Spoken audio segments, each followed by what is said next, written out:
আমরা এসেছি এই যে জুলাই 36-এর আন্দোলন যারা রচনা করলেন, বাংলাদেশকে যারা রক্তে লাল করে দিয়ে আমাদের স্বাধীনতা এনে দিলেন, সেই সমস্ত পরিবারের সদস্যদের সাথে দেখা করতে এসেছি। এই দাবি জানাতে চাই যে এই যে বৈষম্য বিরোধী ছাত্র জনতার যে আন্দোলনে যারা জীবন দিয়েছেন তারা হলো আমাদের জাতীয় বীর। আমাদের পাঠ্যপুস্তকে তাদের জায়গা দিতে হবে এবং আমাদের শহীদদের লিস্টে তাদের নাম উঠতে হবে এবং তাদের জন্য মাসিক ভিত্তিতে মাসোহারা দিতে হবে। যারা আহত হয়েছেন, যারা চোখ হারিয়েছেন, যারা হাত হারিয়েছেন, পা হারিয়েছেন, তাদের সুচিকিৎসার ব্যবস্থা করতে হবে। আনফর্চুনেটলি এখনো সরকার তার ব্যবস্থা করতে পারে নাই, কিন্তু এই সরকার ব্যর্থ হয়ে যাক সেটা আমরা চাই না। আমরা জামাতের পক্ষ থেকে বলেছি যেখানে যতটুকু সহযোগিতা এই সরকারকে করা দরকার ততটুকু সহযোগিতা আমরা করব, কখনো আমরা ব্যাক বাইটিং করব না। তাড়াহুড়া আমাদের করা উচিত নয়। দেশের অনেক সংস্কারের প্রয়োজন, আমাদের সংবিধানের সংস্কার প্রয়োজন, বিচার ব্যবস্থার সংস্কারের প্রয়োজন, পুলিশ প্রশাসনের সংস্কারের প্রয়োজন, আমাদের নির্বাচন কমিশনের সংস্কারের প্রয়োজন। এই সমস্ত সংস্কারের সবটুকু হয়তো গভর্নমেন্ট করতে পারবে না, কিন্তু ন্যূনতম যা প্রয়োজন তা সংস্কার করার জন্য সরকারকে সময় দিতে হবে। তাই আসুন আমরা এই সরকারের হাতকে শক্তিশালী করি। শহীদরা কোনো দলের না, সে হিন্দু কি বৌদ্ধ না খ্রিস্টান, এটা আমরা দেখতে চাই না। শহীদরা আমাদেরই সন্তান, আমাদেরই শহীদ, তারা বাংলাদেশের মানুষের শহীদ। আরেকটি কথা জামাতের পক্ষ থেকে আমরা পরিষ্কার বলতে চাই, বাংলাদেশে কোনো সংখ্যালঘু বলতে কোনো কিছু থাকবে না, কোনো কিছু নাই। বাংলাদেশ সম্প্রদায় সম্প্রীতির এক উজ্জ্বল দৃষ্টান্ত, এমনকি ইউরোপ আমেরিকার থেকেও বাংলাদেশ অনেক ভালো। আমরা আমাদের দেশে যারা বাস করে, এদেশের যারা সন্তান, তারা সকলেই বাংলাদেশের নাগরিক, কেউ সংখ্যাগুরু আর সংখ্যালঘু নয়। ইতিমধ্যে জামাত এটা প্রমাণ করেছে। আমরা মন্দিরগুলো পাহারা দিয়েছি, রাত দিন পাহারা দিয়েছি।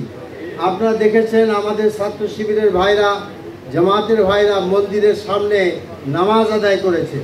সামনের পূজাতে আমরা আমাদের হিন্দু ভাইদেরকে বলেছি যে আপনারা যে কোনো আপনার সহযোগিতা দরকার আমাদের সাথে যোগাযোগ করবেন। আমরাও তাদের সাথে যোগাযোগ করছি যাতে করে নির্বিঘ্নে তারা ধর্ম পালন করতে পারে। কারণ ইসলামে কোনো আপনার জবরদস্তি নেই, লাকুম দীনুকুম ওয়ালিয়া দিন। ইসলামে যার যার ধর্ম সে পালন করবে। আমরা জবরদস্তি করার কেউ নই, জবরদস্তি করা উচিত নয়। আরেকটি কথা বলতে চাচ্ছি যে মব জাস্টিস করা যাবে না, আর মব জাস্টিস করা যাবে না। জনগণের হাতে ক্ষমতা তুলে নেওয়া যাবে না। আমাদেরকে স্বৈরাচার যে কাজ করছে সেই কাজ আমরা কিভাবে করব? আপনি আমি কেন আইন হাতে তুলে নিব? গত পরশুদিন সম্ভবত ফজলুল কলেজে ছেলেটি পিটায় মারা হয়েছে। এই নৃশংসতা কি মানুষ সহ্য করতে পারে? এবং যে 6টি ছেলে ধরা পড়ছে সবগুলো ছাত্রলীগের ছেলে। কাজে দেশে কি হচ্ছে আপনি বুঝতে পারছেন? দেশে তারা চাচ্ছে আবার চাক্কা ঘুরাই দিতে। তারা প্রথমত জুডিশিয়াল কু করার চেষ্টা করলো, আমাদের ছাত্র ভাইরা সেটা নস্যাৎ করলো, এবং আবার তারা যেটাকে করলো সেক্রেটারিয়েটে আনসারদের দিয়ে তারা একটা কু করার চেষ্টা করলো, এবং সেটাও ছাত্র ভাইরা সেটা নস্যাৎ করলো। এবং আসুন সবাই মিলে নতুন বাংলাদেশ করি। এইখানে আমাদের সারা দেশে যারা পুলিশ প্রশাসনে আছেন, সিভিল প্রশাসনে আছেন, বর্তমানে মিলিটারিরা ফিল্ডে আছে, সকলের সাথে আমাদের যোগাযোগ আছে।